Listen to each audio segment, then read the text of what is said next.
오늘 예수님은 제자들을 향하여 너희는 세상의 소금이라고, 세상의 빛이라고 말씀하십니다. 너무 과분한 말씀인 것 같지 않습니까? 너희는 세상의 소금이고 너희는 세상의 빛이라고 우리를 그렇게 인정하시며 우리는 마땅히 빛과 소금의 삶을 살아야 할 것을 말씀하실 때 여러분 부담스러운 건 사실입니다. 네. 그러나 주님은 말씀합니다. 너희는 세상의 소금이라고, 세상의 빛이라고 말씀합니다. 저는 우리가 다 세상의 빛과 소금이 되면 좋겠습니다만 이러한 삶을 산다는 것이 결코 쉽지 않습니다. 아니 불가능합니다. 그런데도 주님은 말씀하셔요. 어떻게 가능할까? 어떻게 하면 우리가 세상에서 소금 또는 빛이 될 수 있을까?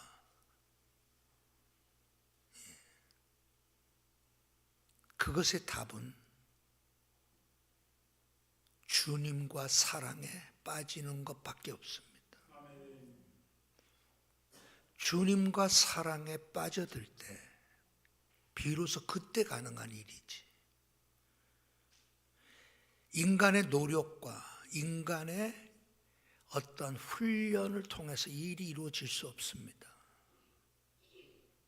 그러므로 중요한 것은 내가 주님을 얼마나 사랑하며 사는가를 늘 점검하는 것이 중요합니다. 그렇지 않으면 우리는 소금과 빛의 사명을 감당할 수 없습니다. 요즘의 소금이야 그냥 하찮은 물건처럼 우리가 여겨지지만 예수님께서 지금 너희가 소금이다라고 말씀할 때 그 소금은 금보다 더 가치 있는 것이었습니다. 네. 2000년 전의 소금을 상상해 보십시오. 이 소금은 금보다 더 가치 있는 것이 소금입니다. 금 없이는 살아도 소금이 없이는 못 산다라고 하는 말을 할 정도로 로마 시대에는 그렇게 표현할 정도니 상상해 보십시오. 여기서 너희는 세상의 소금이다라고 말씀할 때에 우리는 그만큼 가치가 있는 자로 우리는 평가돼야 된다라는 겁니다. 당신은 소금입니다라고 하는 것은 그 당시 주님이 말씀하시는 당시에 그것은 최고의 영광의 표현이었을 겁니다.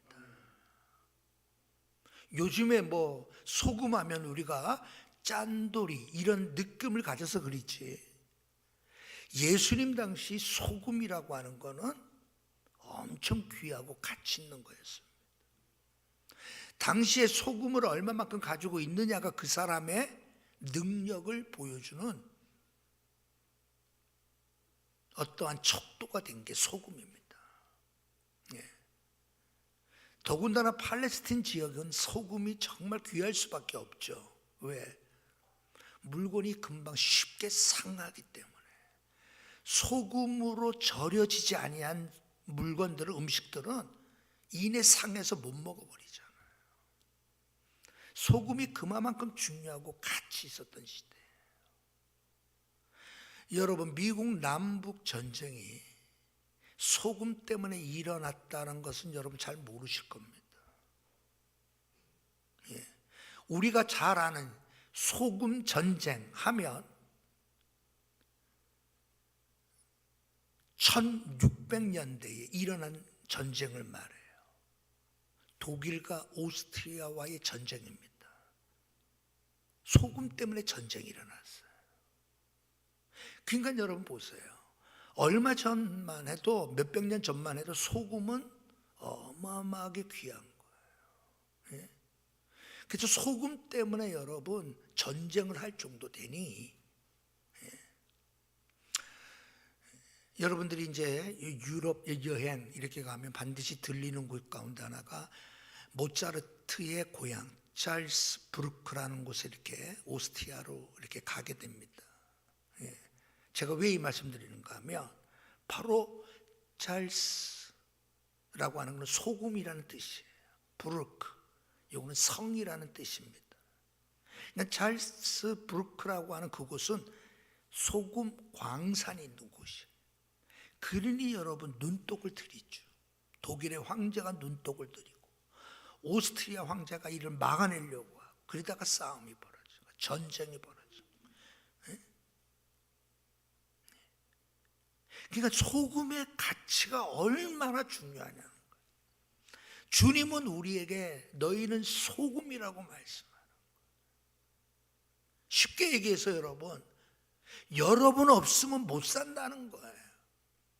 다른 거 다 줘도 예수 그리스도를 신실히 믿는, 따르는 소금과 같은 제자라면 여러분 다른 모든 것들과 비교할 수 없는 가치를 가진 자라. 여러분들은 소금입니다. 옆에 분하고 인사합니다. 당신은 소금입니다.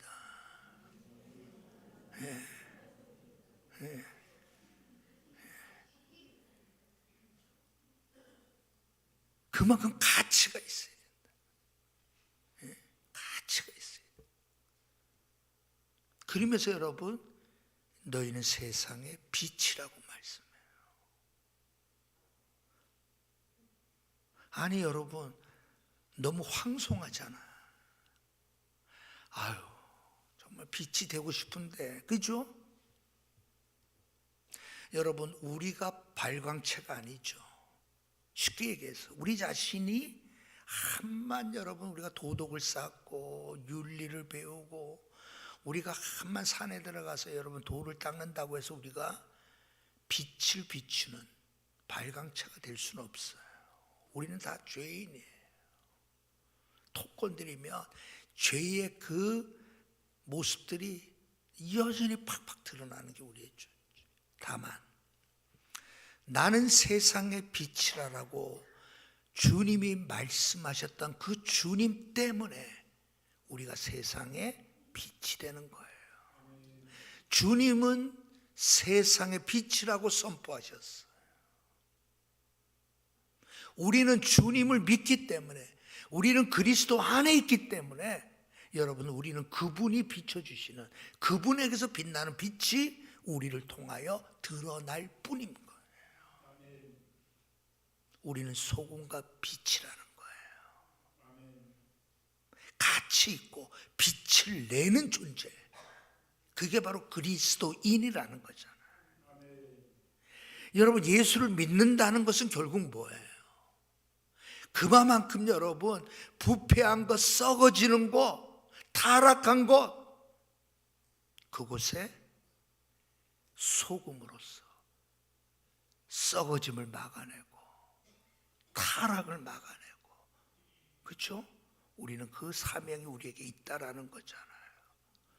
자, 근데 오늘 제목이 착한 행실을 보이라. 그게 오늘 제목이에요. 제일 중요한 게 오늘 이 부분입니다. 착한 행실. 우리의 삶이 착한 행실이 돼야 돼. 착해야 돼. 착해야 돼. 왜? 이것 때문에 뭐가 일어나요? 소금의 가치가 드러나는. 아, 저거 진짜 빛이구나. 나를 살리는 빛이구나. 어둠 가운데 헤매던 이 어둠이 실체를 보게 만들었구나. 내가 그렇게 좋아했고 꿈꿔왔고 내가 그렇게 갖고 싶어 했던, 누리고 싶어 했던 그 모든 것들은 세상적이고 다 지나가는 거죠. 우리에게는 영원한 하나님 나라만이 진짜라고 하는 것을 깨닫게 하는 게 뭐예요? 빛 때문에. 빛은 어두움을 밝혀냅니다. 뿐만 아니라 그 빛은 뭐예요? 그 빛 때문에 여러분 어두움이 변하여 빛이 되는 거예요. 회개의 역사가 어떻게 일어나죠? 누군가를 본 거예요. 나도 저렇게 되고 싶다고. 나도 저렇게 살고 싶다고. 여러분, 그게 바로 뭐예요? 빛을 비춰주는 거예요. 우리는 여러분 빛을 비춰줘야 되는 존재예요. 어떠한 모습으로든지 누군가에게 우리는 보여지고 있어요. 어떤 사람은 여러분 빛으로 보여지는 사람이 있는가 하면, 어떤 사람들은 탐욕스러운 사람으로, 어떤 사람은 이기적인 사람으로, 어떠한 사람은 무례한 사람으로, 어떠한 사람은 상냥한 사람으로, 예의 바른 사람으로, 어떤 사람에게는 어질고 선한 사람으로, 여러분 누구에게나 다 보여지잖아요. 우리가 행하는 행실이 착한 행실일 때 그렇게 드러날 수밖에 없어요. 그러나 우리가 행하는 행실이 악하고 추하고 더럽고 욕심적이고 이기적이고 자기밖에 모를 때는 어떤 일이 일어날까요? 그 모습이 여러분 빛과 소금과는 전혀 거리가 멀어요. 오늘 여러분 우리가 어떤 일을 행하는 것이 착한 행실일까 궁금하지 않아요, 여러분? 어떤 걸 해야 착한 행실이라고 인정받을까? 예? 먼저 한번 물어볼게요. 외모가 좋은 사람, 잘생긴 남자, 잘생긴 여자, 또는 능력이 있는 남자, 능력이 있는 여자, 또는 선하고 착한 사람, 만약 선택한다면 뭘 선택할까? 1, 2, 3 중에 정말 너무 멋져. 1번, 정말 능력이 많네. 2번, 그래, 참 선하고 마음 착하네. 3번, 지휘자 선생님 같으면 몇 번? 3번입니까? 네, 3번. 근데 오늘 우리가 일부 예배 때 충격적인 결과를 얻었어요. 뭐냐면 착한 남편을 만나며 아내가 엄청 고생한다는. 여러분 이거 절대 딴 데 가서 말씀하면 안 됩니다. 오늘 일부 예배 때 했더니 딱 한 사람만 빼놓고, 대부분 사람들이 다 착한 게 좋은 것만은 아니에요 그러는 거야. 엄청 고생했어요. 예. 자, 여러분 언행이나 마음씨가 곱고 바르며 상냥하다 할 때 우리는 착하다라고 얘기해요. 이게 이제 국어 사전에 나온 내용이에요. 저 사람 참 착해. 언행이나 마음씨가 곱고 바르며 상냥한 사람, 착한 사람. 좋은 말이잖아. 그래서 우리가 애들 가르칠 때도 얘야 너는 착한 사람 돼야 돼. 우리 그렇게 가르쳤죠. 그렇죠? 그렇게 여러분 자라난 여러분들의 자녀가 지금 착하죠. 착할 거예요. 왜? 부모로부터 착하게 교육을 받았어요. 그런데 이제 점점 나이가 들다 보니까 사회생활을 하고 막 이러다 보니까 착하다라는 말이 때로는 불편해.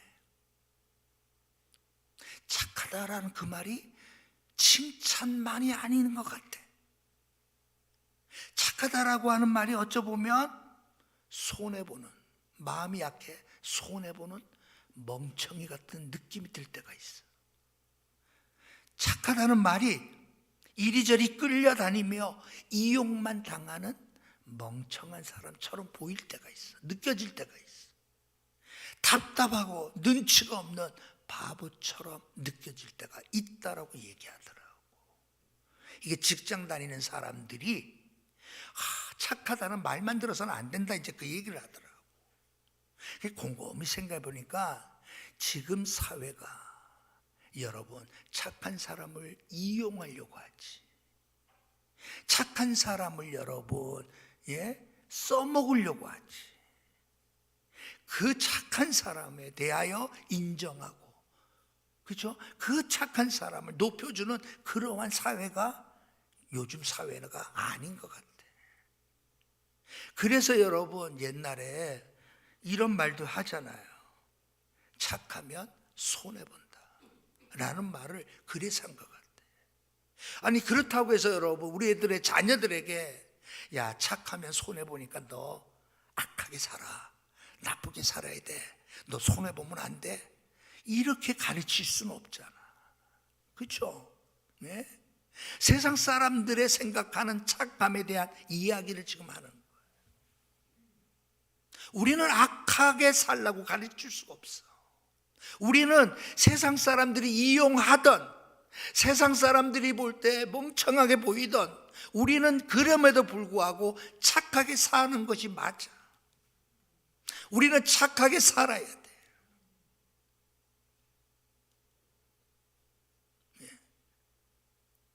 근데 이 착함에 여러분들이 한번, 나는 우리 가운데 착하지 않은 사람 한 분도 없는 것 같아. 우리 성도들 가운데 왜 목사가 착한데, 그렇지, 아멘 하신 분만 오늘 비빔국수를 잡수고, 다 착하다니까. 그런데 여러분 보세요, 이 착함도 종류가 있어요. 어떤 착함이 있는가 하면 미숙한 착함이 있어. 미숙한 착함이 있는가 하면 성숙한 착함이 있거든요. 미숙한 착함이라는 게 뭐냐고 하면 간단히 말해서 순응하는 태도를 가진 사람. 순응. 쉽게 여기에서 여러분 자기 어떤 내적 기준이 없어. 옳고 그름에 대한 어떠한 확고한, 정말 자기만이 가지고 있는 어떤 뚜렷한 주관이 없어. 그냥 이것도 좋고 저것도 좋고, 그러니 여러분 끌려다니는 것처럼 보일 수밖에 없지.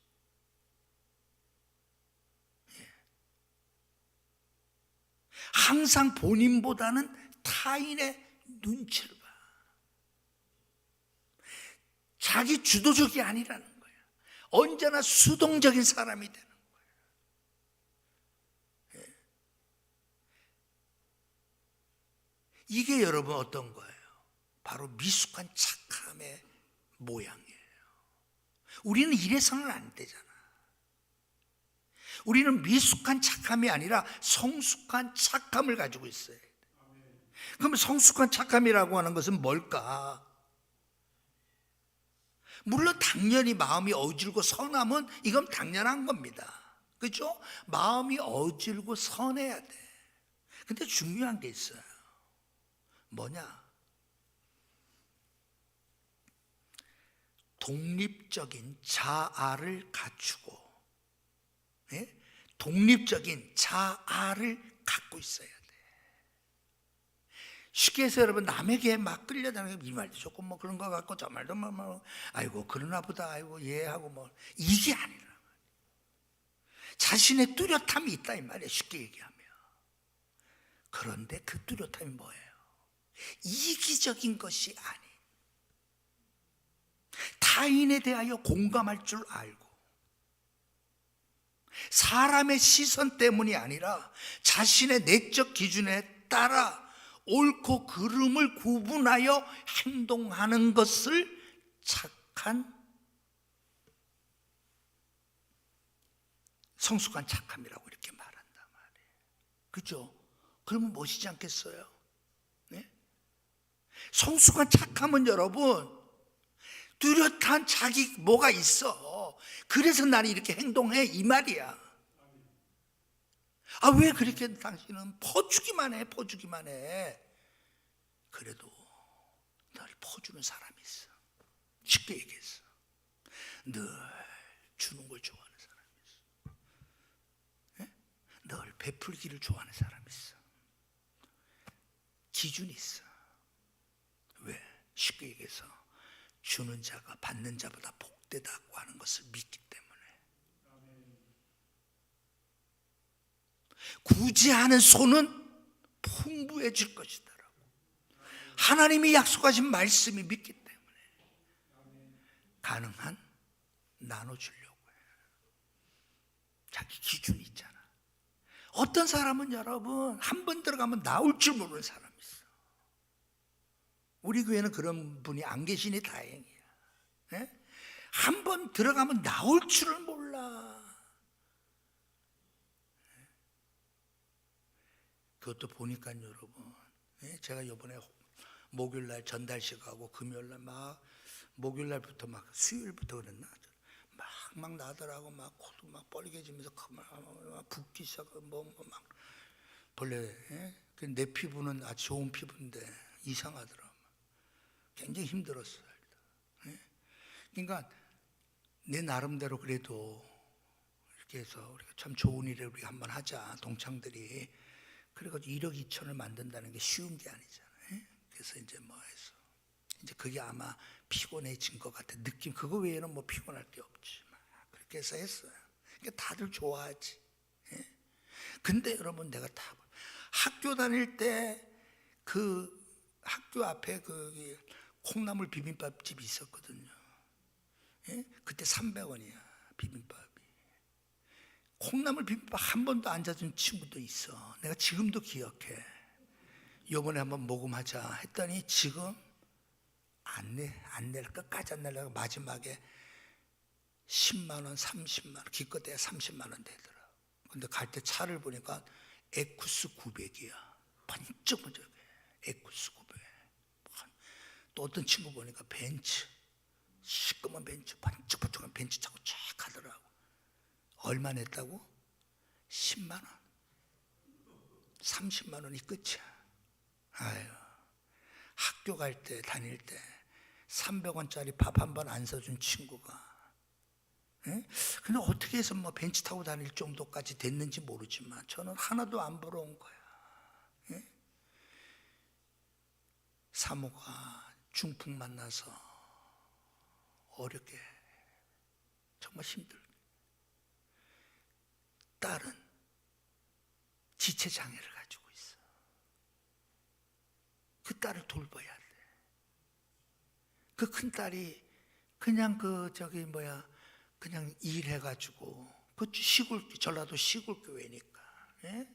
그래가지고 우리 권사님 도와주신 거 가지고 선교사님도 돕고, 그 목사님 내가 막 돕고 싶은 마음 막 생기는 거야. 25만 원을 그 딸 이름으로 보냈더라고. 요번에 하는데. 그래서 어떤 분이 아이고 너무 어려운데 어떻게 받냐, 돌려드리자. 그냥 내가 안 된다 그랬어. 그 일에 동참하고 싶은 그 귀한 마음인데 그를 생각한다면 우리가 개인적으로 그를 도우면 되지 그랬거든요. 보면은 자기 마음이 이기적인 사람은 평생 이기적입니다. 자기밖에 몰라. 말할 때도 자기 말만 해. 상대방이 어떤 느낌을 갖는지, 어떤 생각을 하는지, 내가 하는 이 태도가 무례한지, 예의 바른지 생각 안 해. 왜 그래요?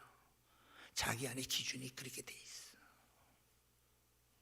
우리는 여러분, 그리고 여러분 사람들이 참 효자야, 착해, 무슨 소용이 있어? 우리는 여러분 성숙한 착함이 필요하다니까. 우리는 여러분 다른 사람을 돕기 위해서 이기적이지 않을 때 돕게 되잖아. 탐심을 갖고 욕심이 없을 때 우리는 다른 사람에 대하여 시선을 갖게 된다니까. 아니 병든 자를 누가 찾아가요? 감옥에 갇힌 자를, 헐벗은 자를 누가 찾아갑니까? 내 안에 있는 기준이 나밖에 모르는데 세월이 가도 안 바뀝니다. 죽어도 안 바뀝니다. 그러나 내 안에 있는 기준이 나보다 남을 생각하게 만들어. 내 안에 있는 기준이 정말 주님이 본을 보이셨던 것처럼 살고 싶어. 그 기준이 나의 내적 기준이 될 때 그 사람이 행한 모든 일은 어떤 것이 될까요? 착한 행실이. 착한 행실이 뭐냐? 우리는 세상에서 말하는 착한 행실을 뛰어넘는 겁니다. 그거는 기본이야. 예수 믿는 사람 치고 정말 여러분 신실한 그리스도인 치고 무례한 사람이 없어요. 지난주도 말씀했던 오산 학교를 세운 이승훈 장로님 같은 분, 늘 겸손하고 한 손에는 망치를 들고 한 손에는 못을 들고 다니며, 남강 이승화, 조만식 장로님, 모든 우리 한국교회에 처음 교회를 세울 때 사역했다 훌륭한 장로님들 모습 봤어요. 여러분, 착한 행실은 어떤 걸 말하는가 더 구체적으로 말씀을 드릴게요. 우리는 이래야 된다는 거예요. 착한 행실이 있어야 우리의 가치가 어떻게 돼요? 소금처럼 여겨진다니까요. 우리의 착한 행실이 우리로 하여금 뭐예요? 빛을 비추는 사람으로 우리가 드러나게 된단 말이에요. 아니 착한 행실이 없는데 누가 보고 배우려고 해요? 아니 착한 행실이 없는데 누가 거들떠봐요? 못 본 체 하지. 외면해버린다니까. 그러나 우리의 착한 행실 때문에 사람들이 관심을 갖잖아요. 우리의 착한 행실 때문에 사람들이 여러분 뚫어지게 본단 말이에요. 아, 저렇게도 사는구나. 아, 저렇게도 살 수 있구나. 고통 가운데서도 저렇게도 사는구나. 말할 수 없는 고민거리 있는데도 저 사람은 고민이 하나도 없는 사람처럼 저렇게도 살 수 있구나. 아, 매일 기쁘게 순례기를 행하는 사람이 저 사람이구나. 뭘 보고요? 착한 행실 때문에 그렇다는 거예요. 그러므로 여러분, 이 착한 행실이라고 하는 건 다른 게 아니에요. 내가 정말 예수님을 사랑하고자 하는 마음이 있을 때 그 마음으로 행하는 모든 것들은 착한 행실이다. 내 안에 예수님을 사랑하는 마음이 없이 행하는 그 어떤 것이 암만 인도적이고 암만 윤리적이고 암만 사람들에게 칭찬받을 만한 것이라 할지라도 성경에서 말하는 착한 행실과는 거리가 있는 거예요. 여러분, 착함이란 하나님의 속성 가운데 하나입니다. 착함은 하나님이 가진 속성 가운데 하나가 착함이에요. 하나님은 착한 일을 하신 분이에요. 빌립보서 1장 6절에 분명히 사도 바울은 말씀하죠. 너희 안에서 착한 일을 시작하신 이가 그리스도 예수의 날까지 이루실 줄을 우리가 확신합니다. 바울은 여러분, 하나님이 여러분 무슨 일을 하셨다는 거예요? 착한 일을 하셨다는 거예요. 이 착한 일이라고 하는 것은 결국 뭐예요? 구원의 일이에요. 성부 하나님께서 우리의 구원을 위하여 예정해 놓으셨고, 성자 하나님을 통하여 여러분 우리의 구원을 실행하셨고, 성령 하나님을 통하여 우리의 구원이 확실하다는 믿음을 갖게 해주신 그 모든 일들이 뭐예요? 하나님이 행하신 일이에요. 바울은 그 일을 착한 일이라고 얘기해요. 그러면 우리가 착한 일을 한다는 건 뭐예요? 구원의 사역에 동참하는 일이에요. 그 일 때문에 여러분 우리가 때로는 낮아지고, 그 일 때문에 우리는 때로는 두 벌 옷이 아닌 한 벌 옷으로 족하기도 하고, 우리는 다 그렇게 살 수 없지만 우리에게 똑같은 거는 여러분 예수님 때문이에요. 예수님을 사랑하고 나의 구주 되신 주님 사랑 때문에 내 삶이 낮아지고 희생하고 헌신하고, 그런 본다면 어떻게 될까요? 여러분, 그게 축복이에요. 그게 착한 행실이에요. 예? 오늘도 어떤 목사님이 50만 원을 갖다 주면서 목사님 돕고 싶은 분을 도와주세요. 예? 여러분, 얼마나 감사해. 그래서 내가 오늘 끝나면 바로 이제 쏴줄 거야, 그 목사님이.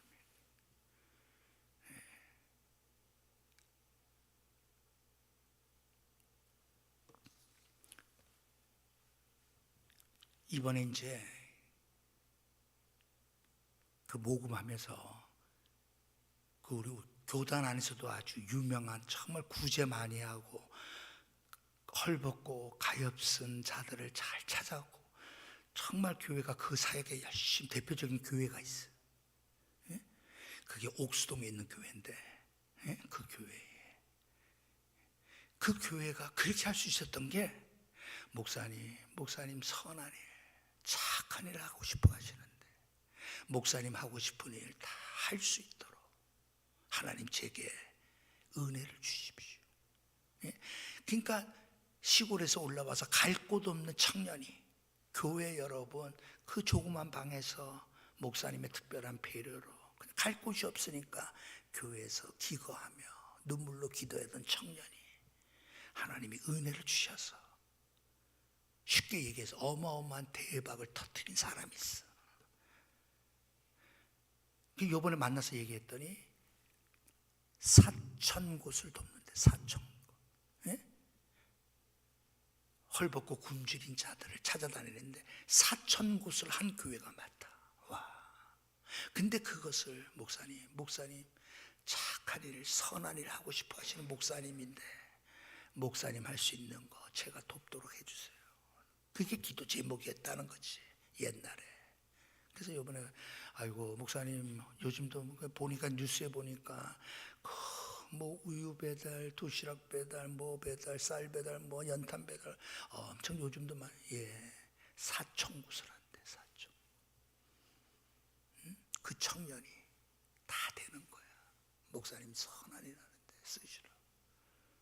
근데 이번에 만나보면 그 정도 되면은 그냥 좀 그냥 머리에도 또 기름 좀 바르고, 좀 화장도 좀 하고, 좀 멋지게 하고 좀 나타날 것 같은데, 얘는 나라고 똑같아. 그러니까 첫째, 못하고는 상관없어. 예? 누가 그래요? 우리 목사님 좀 멋 좀 부리면 좋겠는데 그러더라고. 나는 못하고는 상관없잖아. 나도 그렇게 살고 싶어. 예? 못하고는 상관없이 살고 싶다고. 나도 예수님처럼 살고 싶은 게 내 꿈이요. 프란시스 얘기를 안 할 수가 없어요. 예? 감비오라고 하는 마을에, 프란시스는 1100년대 사람이에요. 예? 여러분, 프란시스가 감비아라고 하는 마을에 늑대가 나타난 거예요. 얼마나 싸나운지. 이 늑대가 나타나. 그러니까 여러분, 마을 사람들이 늘 공포에 떨죠. 그때 프란시스가 마을 사람들을 모아놓고, 여러분, 늑대 때문에 여러분 염려하고 두려워하고 있죠. 늑대가 하나님이 만드신 늑대인데 왜 그렇게 흉악하게 되고 그렇게 공포스러운 존재가 됐는지, 하나님이 만드신 피조물인데. 제가 오늘 늑대를 만나겠습니다. 그 사람이 프란시스야, 성 프란시스. 예? 우리 같으면 그 늑대 때려잡겠다고 여러분, 몽둥이 찾고, 예? 막 그럴 텐데, 프란시스는 내가 늑대를 한번 만나보겠습니다. 그리고 마을 사람들을 데리고 산으로 올라간 거예요. 그리고 이제 늑대가 있는 곳, 늑대굴이 있는 가까운데 가서 이제 사람들을 멀찍이 떨어뜨려 놓고, 예? 한 청년을 데리고 늑대 앞에 쓴 거지. 눈이 여러분, 예? 이글이글 거리고 이빨을 그냥 으르렁거리는 늑대 앞에 딱 프란시스가 섰어요. 그때 프란시스가 뭐라 그런 줄 아세요? 사랑하는 형제 늑대요. 어떻게 그럴 수 있어?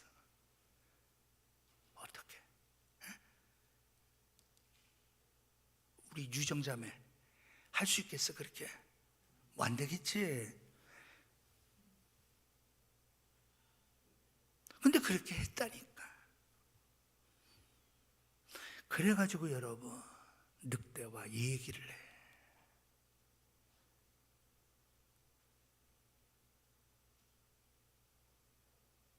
우리 마을로 내려가서 같이 사이좋게 살자고.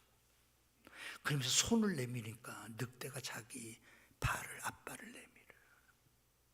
그리고 늑대와 무슨 얘기를 하고 이제 함께 내려가자고 하니까 늑대의 눈에서 뜨거운 눈물이 쏟아지는 거예요.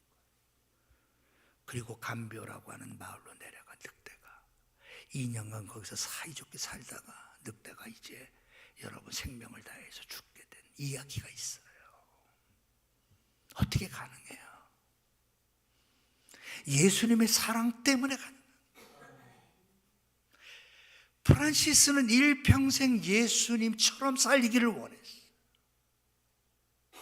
그래서 그는 두버릇을 가지지 아니하고, 그래서 그는 신발을 신지 않았고, 그는 45세의 세상을 떠날 때 예수님처럼 아무것도 걸치지 않은 채 그는 세상을 떠났던 사람이 프란시스예요. 그는 여러분 이와 같은 고행의 삶을 살라고 가르치지 않았어요. 내가 말하는 것은 고행, 신비주의 이게 아니다는 거예요. 예수님을 사랑하기만 하면 우리의 삶은 변화되는 거예요. 예수님을 정말 사랑하면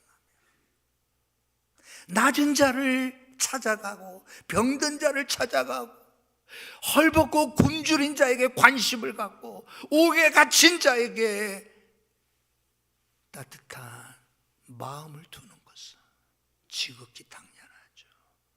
내가 얼마나 이기적인 사람입니까? 겉으로는 여러분 미숙한 착한 사람인 거예요. 우리는 미숙한 착함이지 성숙한 착함이 아니에요. 예수 그리스도의 사랑 때문에, 그분의 사랑 때문에 내 삶은 이렇게 산다라고 여러분 설정해 놓은 것 자체가 우리에게 없잖아요. 그렇다면 어떻게 돼요? 다 미숙한 착함으로 끝나는 거예요. 우리의 착한 이 모든 행실은 결국은 예수 그리스도의 사랑을 알게 해주는 거예요. 전해주는 거예요. 예수 그리스도의 사랑으로 살도록 격려해 주는 거예요. 여러분 우리들의 가정이 착한 가정 되길 바랍니다. 착한 가정 되어도 우리들의 가정이, 우리들의 자녀가 착한 행실을 하는 자녀가 돼야 돼. 우리들의 교회가 착한 행실을 하는 성도들이 모인 교회가 돼야 돼요. 이 모든 것은 예수님 사랑 때문에 그런 거예요. 주님 사랑 때문에. 그렇죠? 주님 사랑 때문에.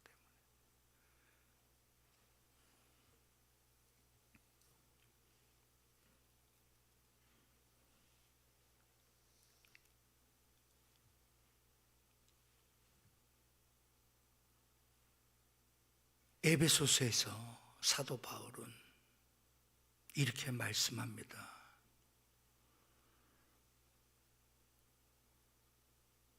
빛의 열매는 모든 착함과 의로움과 진실함에 있느니라. 빛의 열매는, 우리의 삶의 열매는 착함에 있다는 거예요. 이 착함의 의미를 오늘 우리 배웠어요. 이게 착함이에요. 한 생명을 구원하기 위하여 내 존재를 드리는 거예요. 내 이기적인 목적이 아니라 한 영혼을 건지기 위한 나의 헌신과 희생과 봉사하는 그 모든 것들이, 그게 착한 행실이에요. 우리 모두가 이러한 삶을 통하여 하나님을 기쁘게 해드리는 저와 여러분 되시길 주의 이름으로 축복합니다. 하나님